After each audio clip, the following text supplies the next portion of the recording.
और दूसरी वेव से हम भारतवासियों की लड़ाई जारी है। दुनिया के अनेक भारत भी इस लड़ाई के दौरान बहुत बड़ी पीड़ा से गुजरा है। हम में से कई लोगों ने अपने परिजनों को, अपने परिचितों को खोया है।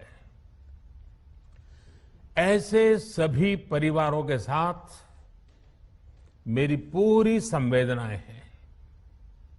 साथियों, बीते 100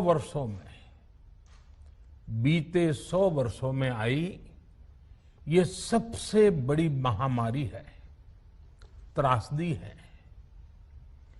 इस तरह की महामारी आधुनिक विश्व ने न देखी थी, न अनुभव की थी।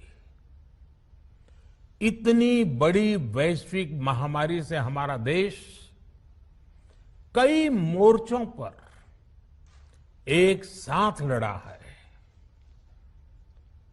कोविड अस्पताल बनाने से लेकर आईसीयू बेड्स की संख्या बढ़ानी हो, भारत में वेंटिलेटर बनाने से लेकर टेस्टिंग लैब्स का एक बहुत बड़ा नेटवर्क तैयार करना हो,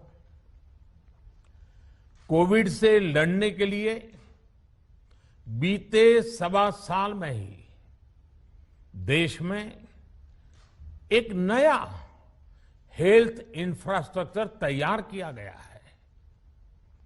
सेकंड वेव के दौरान अप्रैल और मई के महीने में भारत में मेडिकल ऑक्सीजन की डिमांड अकल्पनीय रूप से बढ़ गई थी। भारत के इतिहास में कभी भी इतनी मात्रा में मेडिकल ऑक्सीजन की जरूरत कभी भी महसूस नहीं की गई। इस जरूरत को पूरा करने के लिए युद्ध स्तर पर काम किया गया। सरकार के सभी तंत्र लगे। ऑक्सीजन रेल चलाई गई, एयरफोर्स के विमानों को लगाया गया, नौसेना को लगाया गया। बहुत ही कम समय में लिक्विड मेडिकल ऑक्सीजन के प्रोडक्शन में 10 गुना से ज्यादा बढ़ाया गया।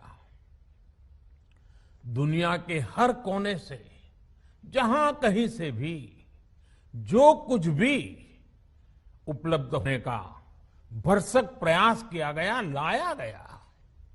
इसी तरह जरूरी दवाओं के प्रोडक्शन को कई गुना बढ़ाया गया। विदेशों में जहां भी दवाइयां उपलब्ध हो, वहां से उन्हें लाने में जैसे अदृश्य और के खिलाफ लड़ाई में सबसे प्रभावी हथियार कोविड प्रोटोकॉल है। मास्क, 2 गज की दूरी और बाकी सारी सावधानियां, उसका पालन ही है। इस लड़ाई में वैक्सीन हमारे लिए सुरक्षा कवच की तरह है।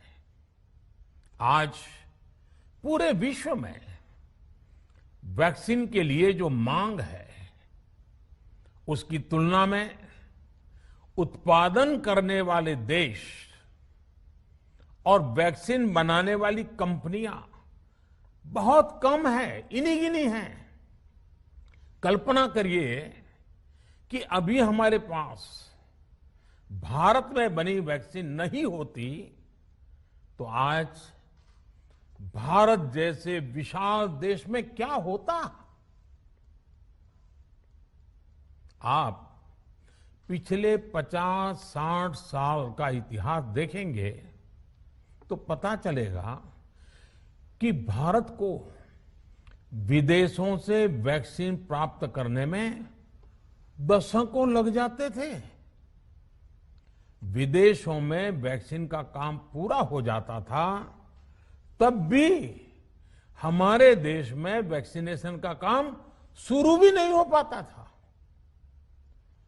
पोलियो की वैक्सीन हो, स्मॉल पॉक्स, जहां गांव में हम इसको चेचक कहते हैं, चेचक की वैक्सीन हो, हेपेटाइटिस बी की वैक्सीन हो, इनके लिए देशवासियों ने दशकों तक इंतजार किया था। जब 2014 में देशवासियों ने हमें सेवा का अवसर दिया, तो भारत में वैक्सीनेशन का कवरेज सिर्फ 5-6 साल में ही वैक्सीनेशन कवरेज 60% से बढ़कर 90% से भी ज्यादा हो गई। 60 से 90, यानी हमने वैक्सीनेशन की स्पीड भी बढ़ाई और दायरा भी बढ़ाया। हमने बच्चों को कई जानलेवा बीमारियों से बचाने के लिए कई नए टीकों का भी भारत के टीकाकरण अभियान का हिस्सा बना दिया। हमने इसलिए किया क्योंकि हमें हमारे देश के बच्चों की चिंता थी, गरीब की चिंता थी, गरीब के उन बच्चों की चिंता थी जिन्हें कभी टीका लग ही नहीं पाता था। हम 100% टीकाकरण कवरेज की तरफ बढ़ रहे थे कि कोरोना वायरस ने हमें घेर लिया।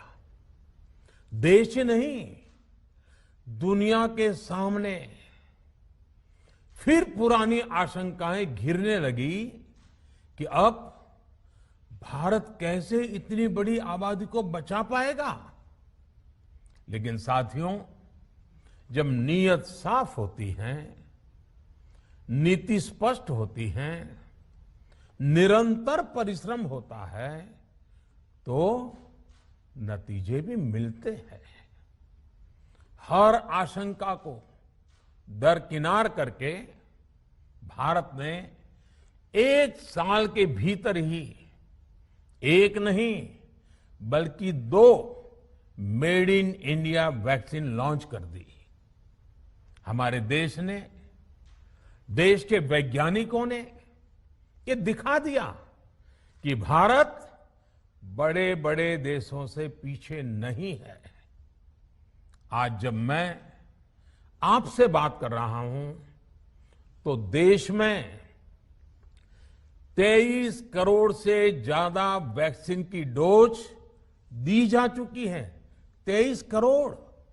साथियों, हमारे यहां कहा जाता है, विश्वासेन सिद्धिः, विश्वासेन सिद्धिः, अर्थात हमारे प्रयासों में हमें सफलता तब मिलती है जब हमें स्वयं पर विश्वास होता है।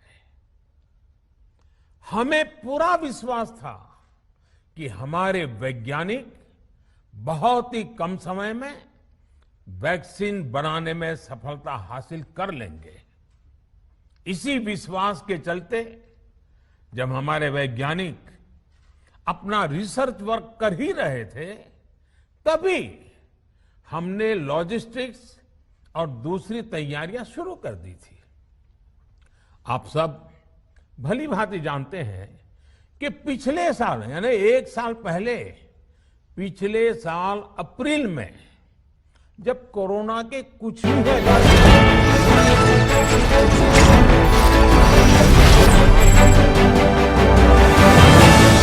भारत में, भारत के लिए वैक्सीन बनाने वाली कंपनियों को सरकार ने हर तरह से सपोर्ट किया।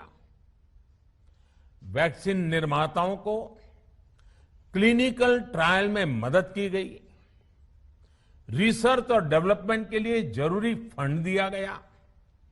हर स्तर पर सरकार उनके साथ कंधे से कंधा मिलाकर चली।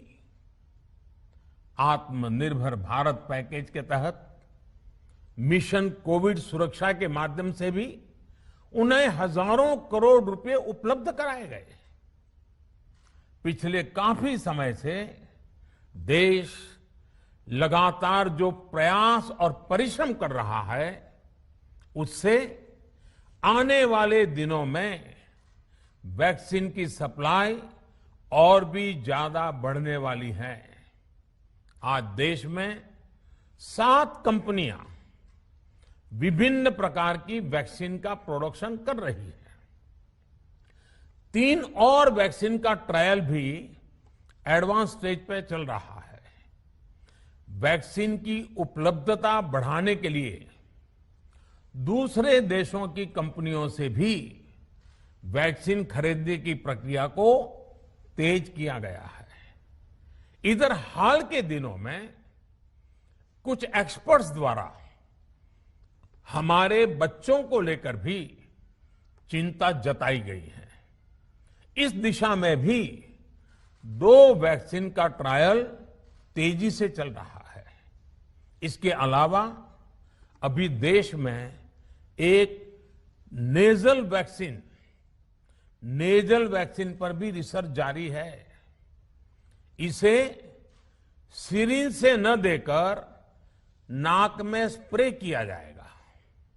देश को अगर निकट भविष्य में इस वैक्सीन पर सफलता मिलती है तो इससे भारत के वैक्सीन अभियान में और ज्यादा तेजी आएगी। साथियों, इतने कम समय में वैक्सीन बनाना अपने आप में पूरी मानवता के लिए